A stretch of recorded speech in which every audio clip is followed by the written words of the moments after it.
Yeah, find a comfortable posture. Try to have a straight back, straight neck, but you don't have to be stiff. Still try to be relaxed.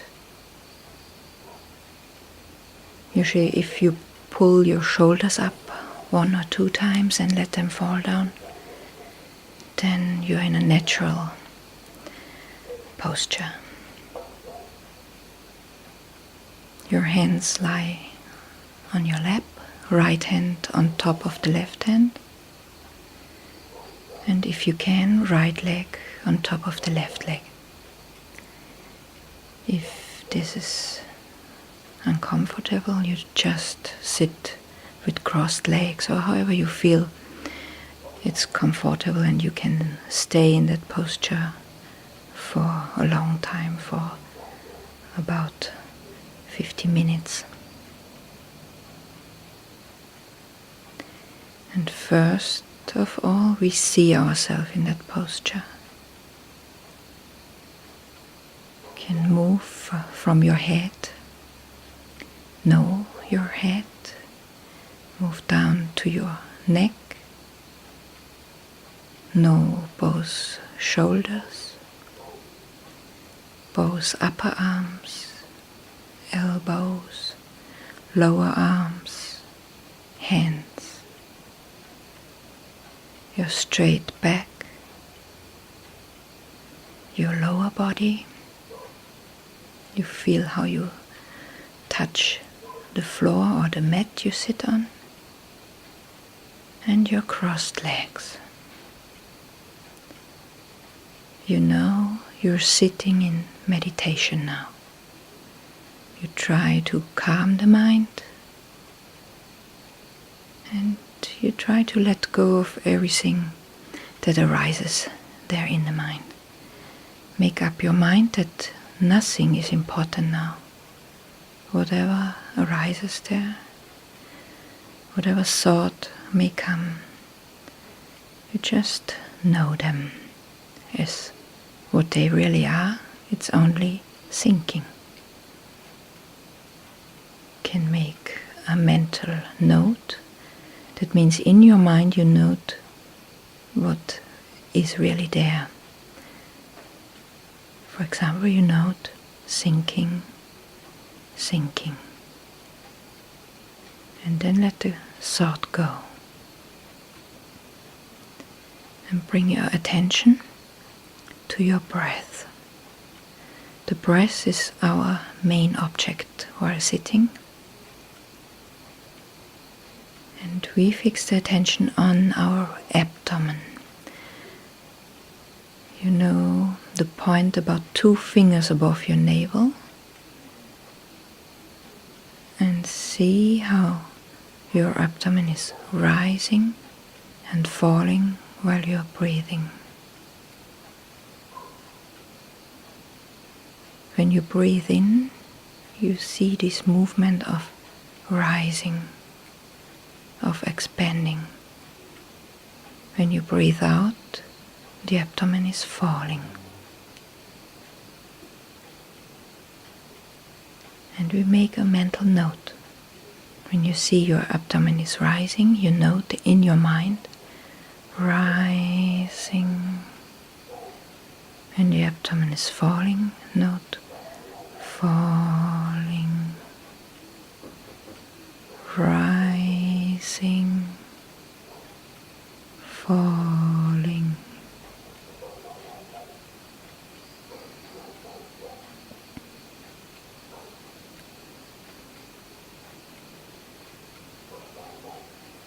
Try to be with that movement and note it. Don't speak it out loud. We only note it in the mind.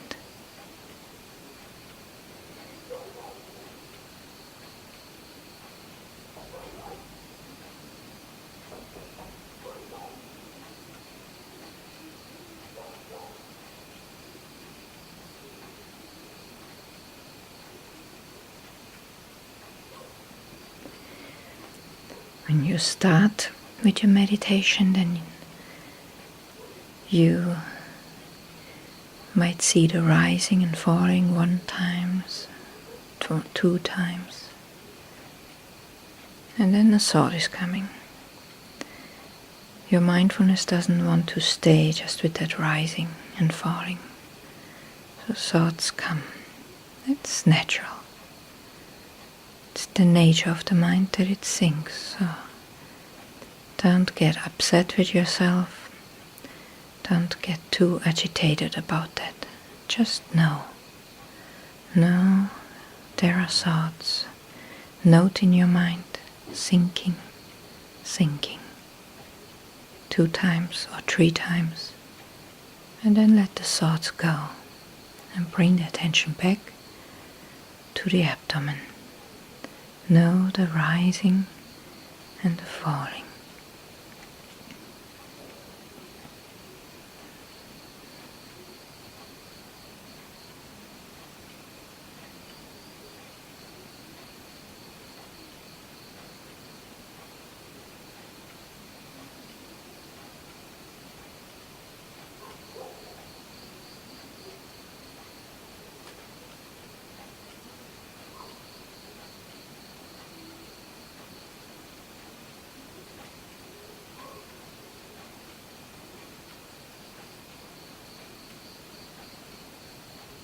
Not long, and then again thoughts come.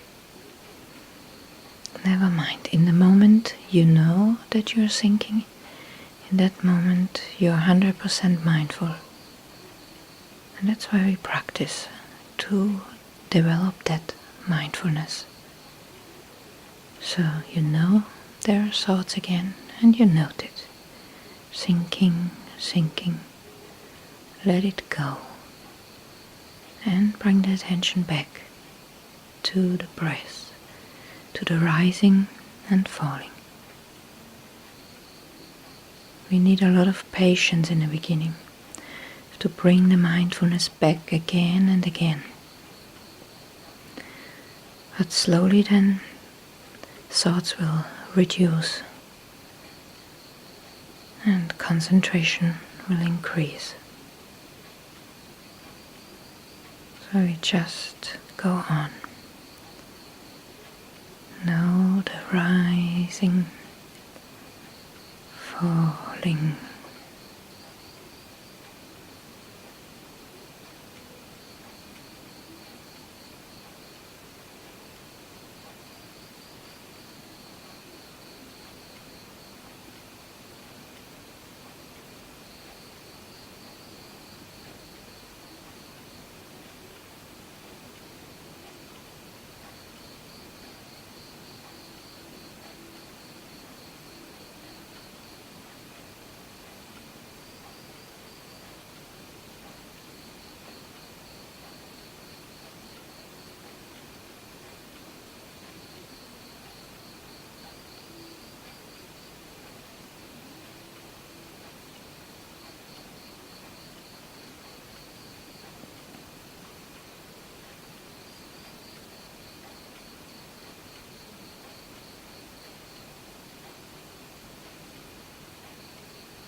There's a very simple method how you can check if meditation goes right. Just check where you are. Are you within yourself, within your body and mind? Then it's correct. If you're outside of yourself, then it's not correct. If the mind wanders outside yourself, then you know that. Make a note, wandering, wandering, or thinking, thinking, or perhaps dreaming, dreaming. And then let go. Let go of whatever arises there, of whatever you experience there. And bring the attention back to the rising and falling. That's the main work you have to do when you start meditating. bring the mindfulness back to the breath again and again.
And again you check, where is the mindfulness now?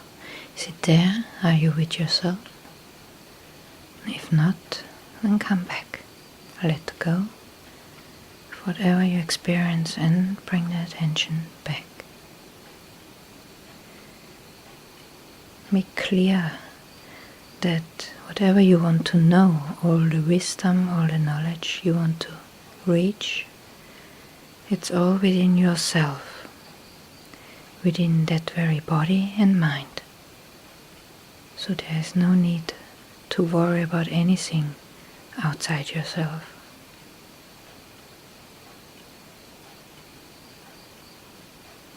If this is clear, then we do not take the thoughts so important. We do not identify ourselves with whatever thoughts arise there. Just see them as what they really are. They're just thoughts. It's just thinking. The thoughts come. You do not ask for them. They arise by themselves. And you don't have to ask them to go. They go by themselves. They come and go. We try to only watch that. See them coming, staying for a while, and then they go.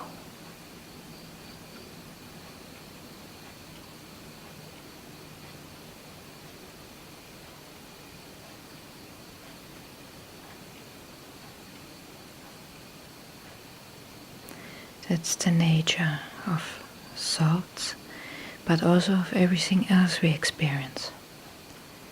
Things arise, stay for a while, and then they cease. This is the characteristic of impermanence. The Buddha taught that absolutely everything has this characteristic of anicca, of impermanence.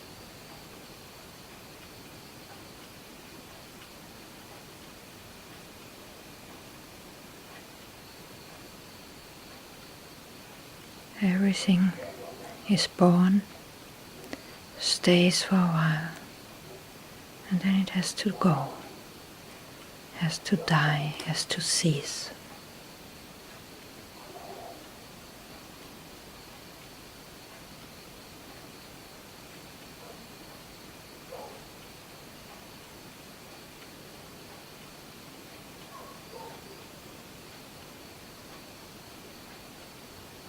If you watch your breath, you see it also very clear. It comes and goes.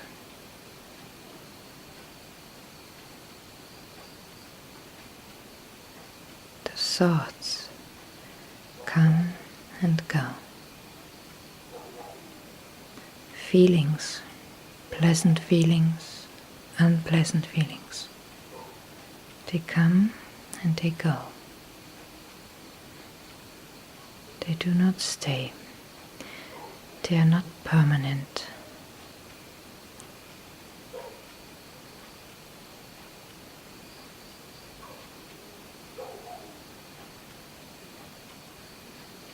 If we see that in our meditation very clear, then wisdom arises. We see the true nature of this body and mind. We see it's impermanent.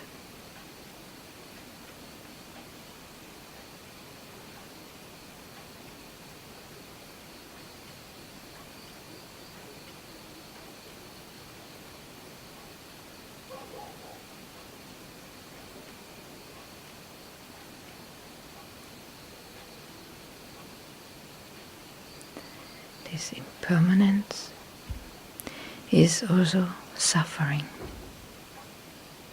because we would like to be happy and would like to stay happy forever. We like to be young and strong and healthy, but that doesn't stay with us. There is always change. If we accept it, we have wisdom, and we will not suffer from this impermanence. If we do not accept it, then we will suffer. That's sure.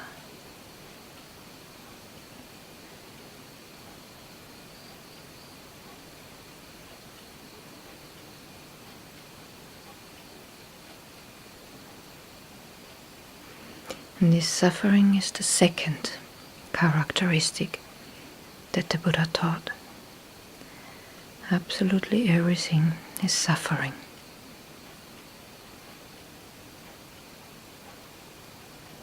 It's unsatisfactory.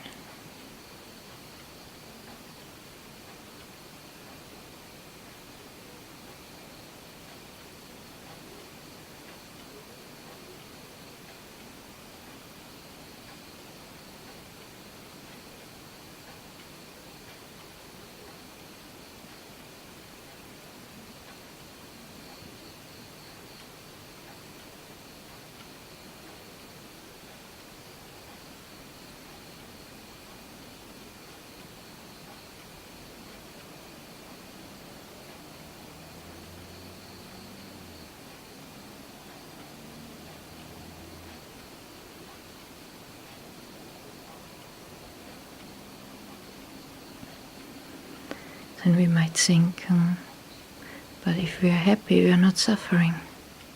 There's also happiness in our life. Yeah, we experience pleasant feelings, that's true. But the problem comes when we want to hold on to them. We want to keep the happiness, we want to keep the pleasant feeling. And that doesn't work. Because by nature it has to change. It comes and it has to go. And then we suffer.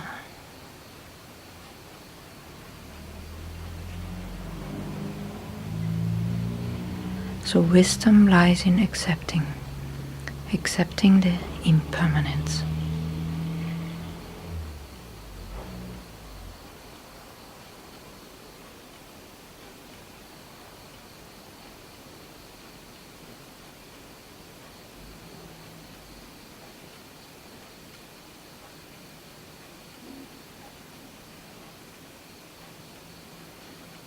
Check again, where is the mind now?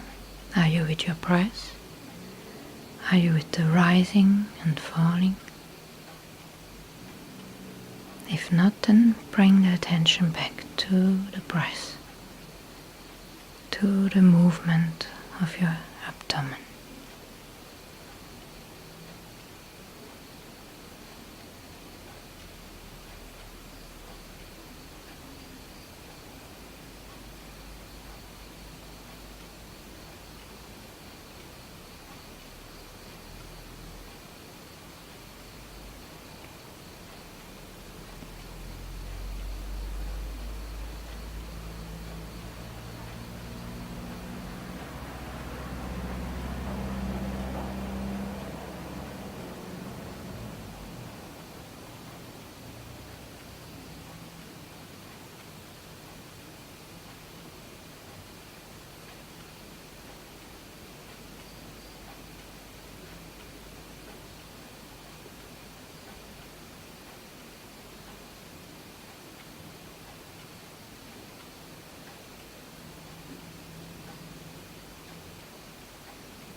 you can see how the breath is changing.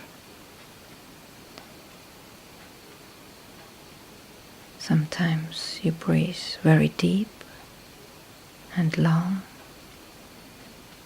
Sometimes the breath is very flat and slowly. It's changing.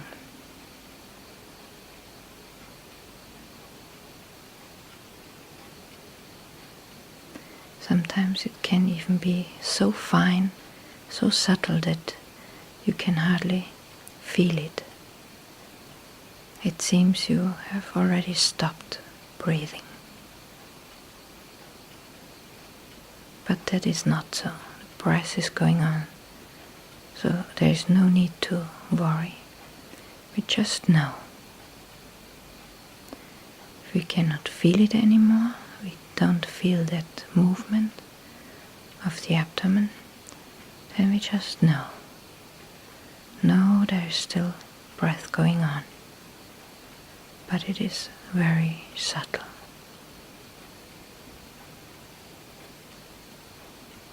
Mindfulness is knowing what is there now, in the present moment. What is going on in body and what is going on in the mind.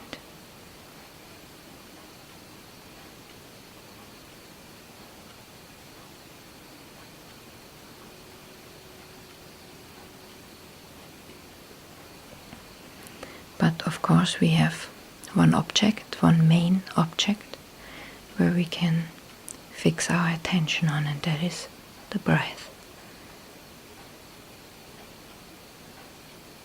The breath is like a handle for us. We can hold on to it and try to be with it. Be with the body.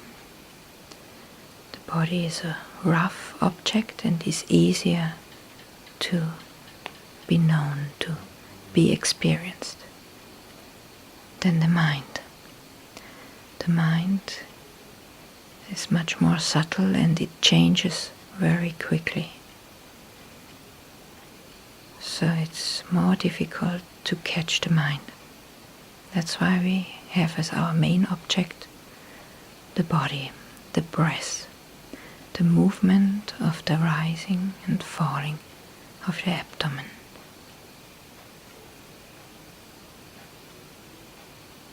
But the closer you are with the abdomen, the better you can watch it, the more you will also see the mind. You can see feelings, pleasant feelings, unpleasant feelings. They come and they go.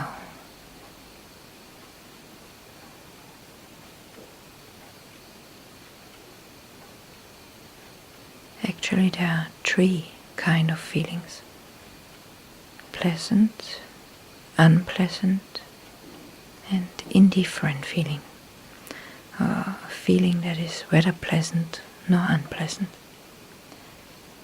But it's more difficult for us to see this whether pleasant nor unpleasant feeling, because it seems as if there is no feeling at all. But it is there.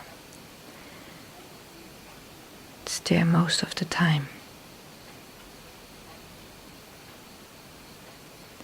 The Buddha used to compare it with a hunter following a deer. The deer is running through the sand and he can see the footprints of the deer. And then there in the middle of the sand is a rock. Then the footprints stop. You can't see any footprint on the rock. But when the deer crossed the rock, then you can see again its footprint in the sand. So it is with feelings. If you have pleasant feelings or unpleasant feelings, they are like you leave your footprints in the sand. And whether pleasant or unpleasant feelings are like when you walk on a rock, can't see the footprints, but that doesn't say that they're not there.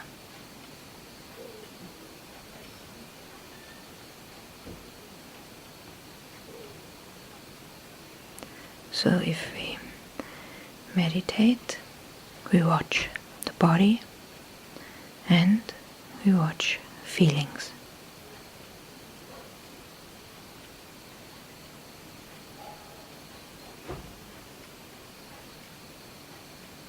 And then also the mind becomes more clear. We try to be with the rising and the falling of the abdomen, and we will see more clear that the mind is sinking. Most of the time the mind is anywhere outside yourself, thinking about past, thinking about future, planning, dreaming. If you see that, if you know that, then you know the mind.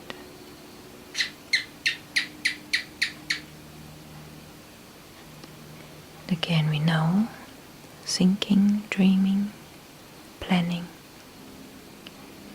and we let it go. And we return to the abdomen. Return to our main object. We know the rising, falling.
Not long, and again the mind wanders.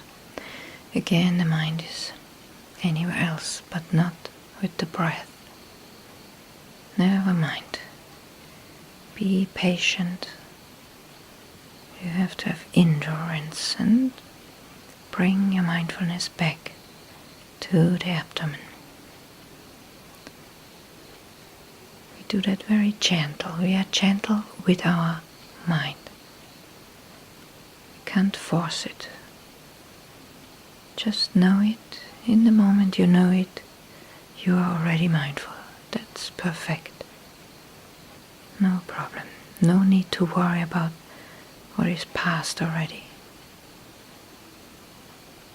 Just let go and come back to the present moment, to the breath.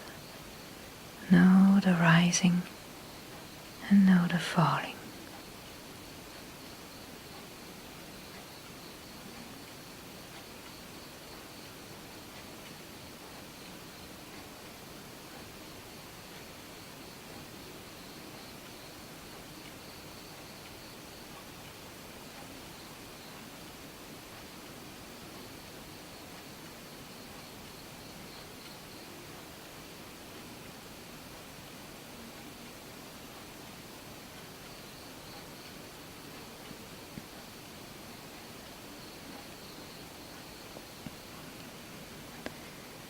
So we have 3 of the 4 foundations of mindfulness already now.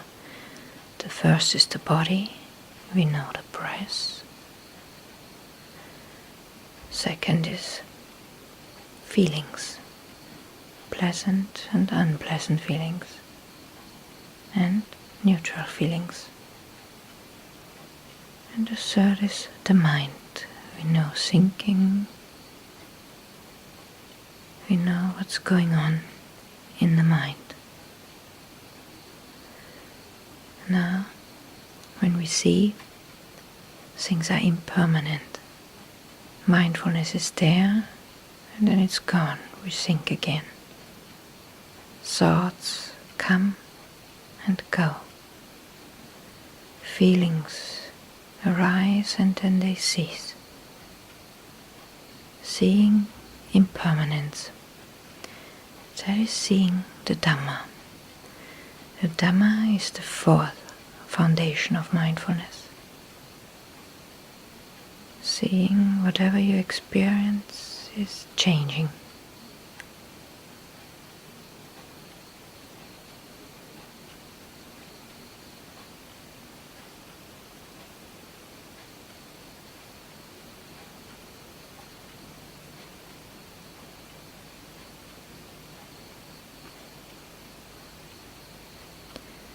And we see that this body and mind is always changing. Then it becomes very clear that we have no full control, whether over the body nor over the mind. And this is seeing the non-self nature of body and mind. Non-self or no full control. If we see that, we also see Dhamma. We practice the fourth foundation of mindfulness.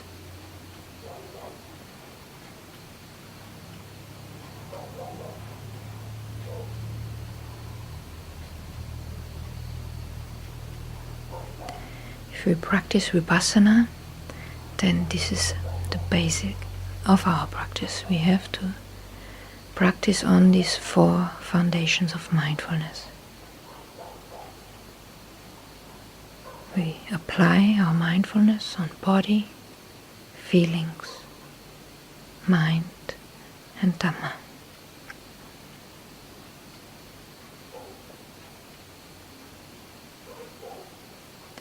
But there is no need to think a lot about this.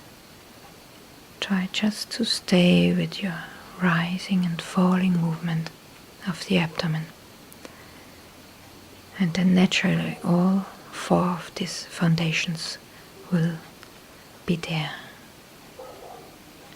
They are there all the time, within that body and mind. So as long as we are within ourselves, we do correct practice of meditation.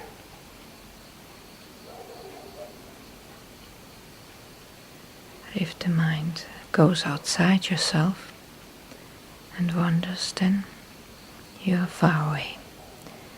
You are not there in the present. Then you're wasting your time.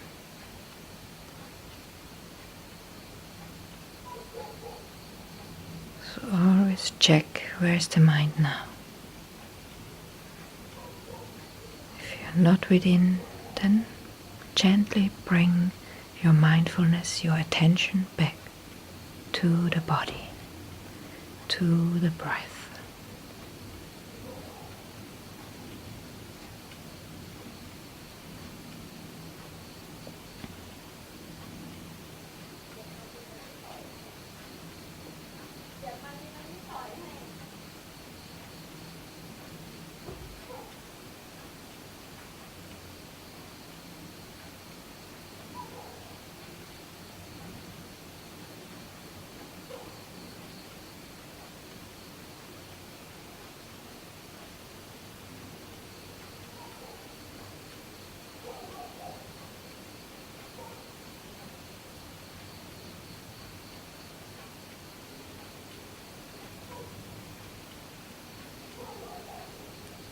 Make clear that you're sitting in meditation now, that you try to calm the mind, try to develop wisdom.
There are all the time 5 hindrances in our mind, especially when we start the meditation. These 5 hindrances permanently arise. The first one is clear, thinking, restlessness. The mind likes to think about this and that. It goes all over the place and doesn't want to stay with the main object. So we apply patience and endurance, bring the mindfulness back again and again to the main object, to the breath.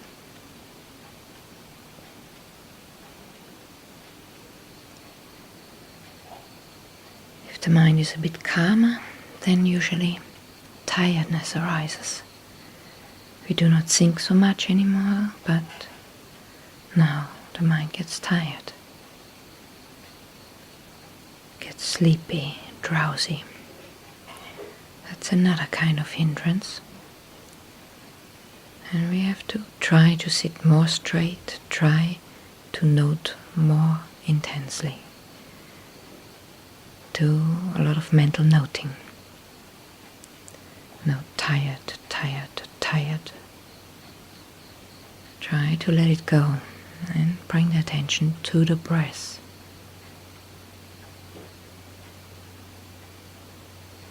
If we really strictly note it, then usually the tiredness, the drowsiness is disappearing. If it doesn't work, then you can also change posture and start to do some walking. Walking meditation usually gives you the energy and you can overcome the hindrance of drowsiness.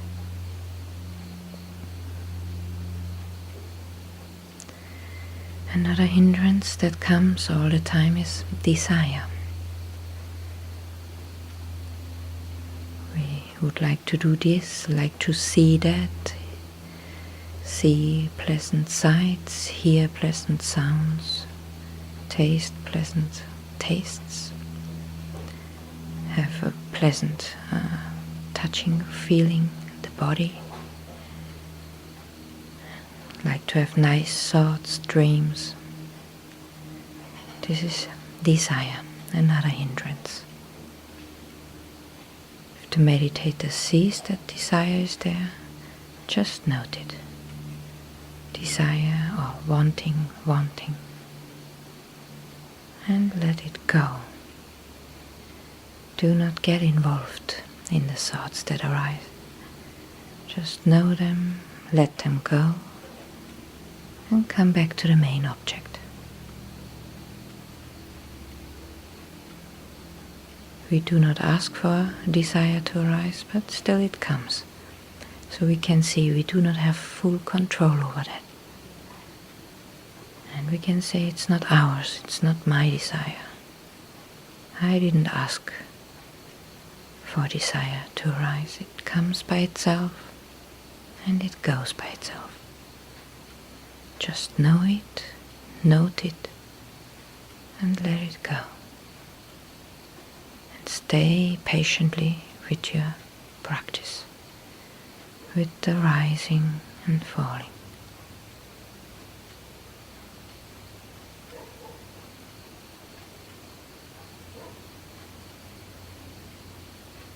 The fourth hindrance that arises is anger. We are disappointed, we are upset because concentration is not as we would like to have it. Mind is wandering, is sinking, makes us angry, makes us upset.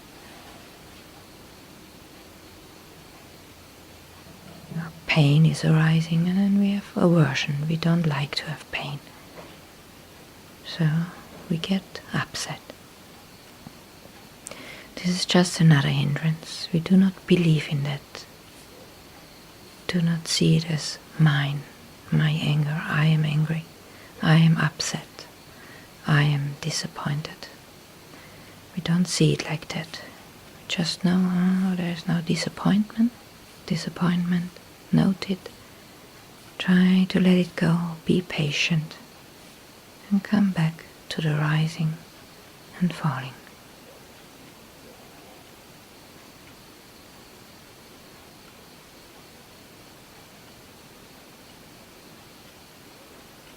Get angry with ourselves, we get angry with the place, with the teacher talks too much, or the teacher doesn't talk enough, teaching is not good, the technique is not good, all kind of disappointment can arise. I just don't believe in that. Know it, note it, let it go, and patiently continue with the practice. And the anger will cease. It doesn't stay. It is impermanent.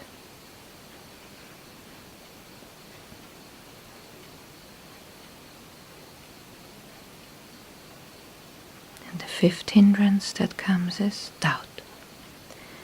You doubt about yourself. Maybe I'm not able to do that. I'm not a good meditator. Doubt about the teacher. What is the teacher talking about? Is this correct or not? Doubt about all kind of things. Again, we don't believe in that. It's just thinking. It's just doubt. No, doubt, doubt. Let it go. And come back, always come back again and again to the breath.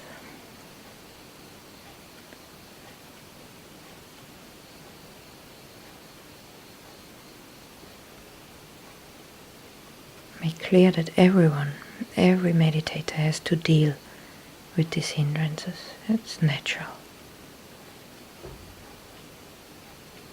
Know it, let it go. And slowly they have less power and cannot overwhelm us anymore.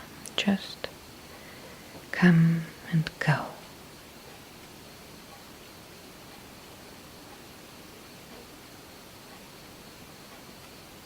Check again where you are now. Are you with the breath? Are you with the rising and falling? Know it.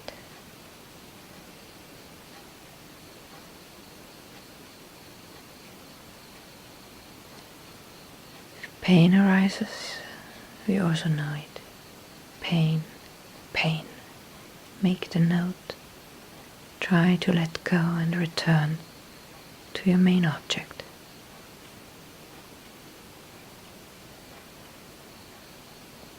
Sometimes then the pain disappears. Sometimes it doesn't disappear. Never mind, we try to be patient, note it, try to let it go, and come back to the main object.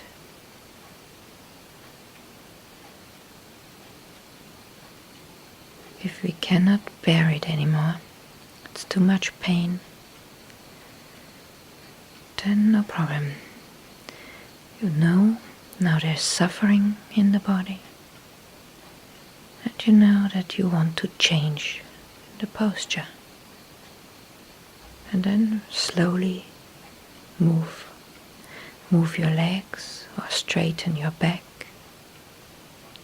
Change the posture slowly and mindfully. And when you change, watch the pain. You know there's pain, and you know you're changing. What's going on with the pain?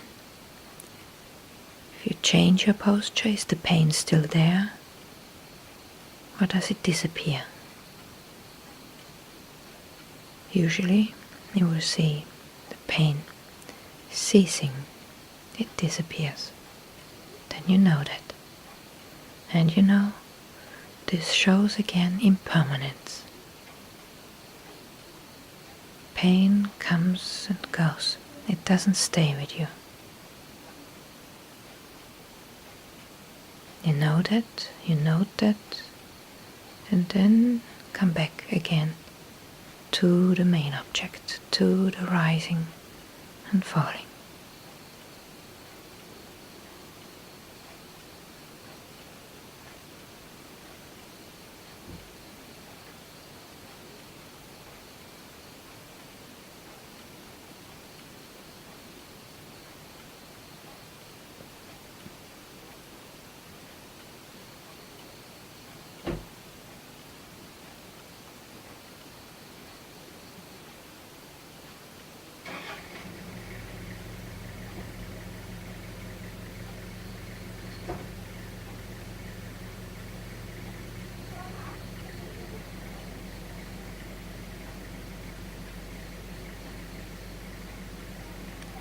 Sometimes sounds distract you.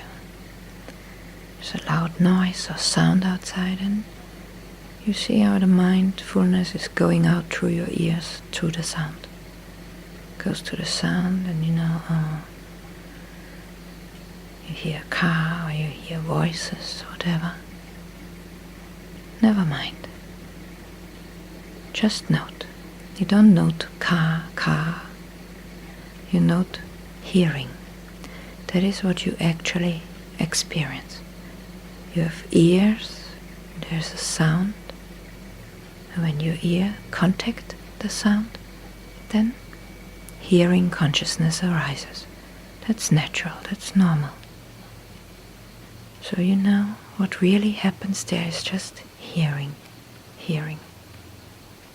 Note that, try to let it go, and come back to the main object. Come back to the rising and falling.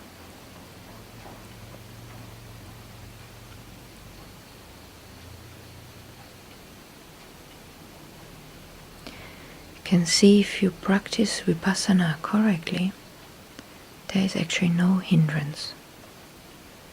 There is actually nothing that is a disturbance, but whatever you experience is just another object for your meditation. You know it, you note it in a correct way. You make clear what it really is, what its absolute reality is. Then let it go. Let it go to be open again for the next present moment, for the next present object.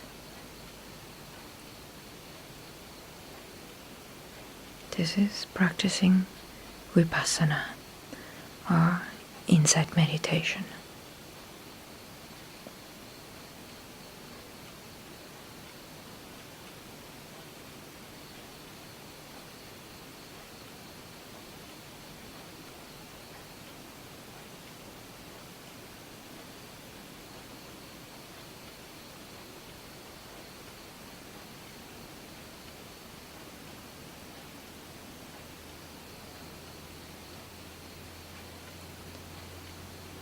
Know where your mind is now. Where's the mindfulness? Is it there? Are you with your body, with your mind? It's perfect. Come back to your body again. Know how you sit now, in which posture. Can move again slowly from your head to your neck, both shoulders, both arms, hands. And now right hand is on top of the left hand. You know your straight back. You know how you touch your meditation cushion or the floor, and you know your crossed legs. Then look into your mind and know what's going on there. Are you concentrate? Is the mind peaceful? Is it calm? If yes, then you know that the mind is calm. And you know what you did to reach this state of calmness. What did you practice to gain calmness? Keep that in your memory. If the mind is not calm, is restless, then you also know why. What thoughts, what worries are there in the mind? Know that and try to let it go. Try to work these things out.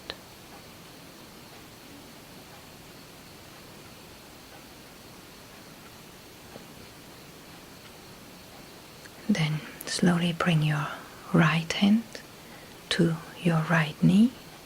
Place it on the right knee and know the movement. Follow with your mindfulness the movement of your hand. Then bring the left hand to the left knee, place it on your left knee.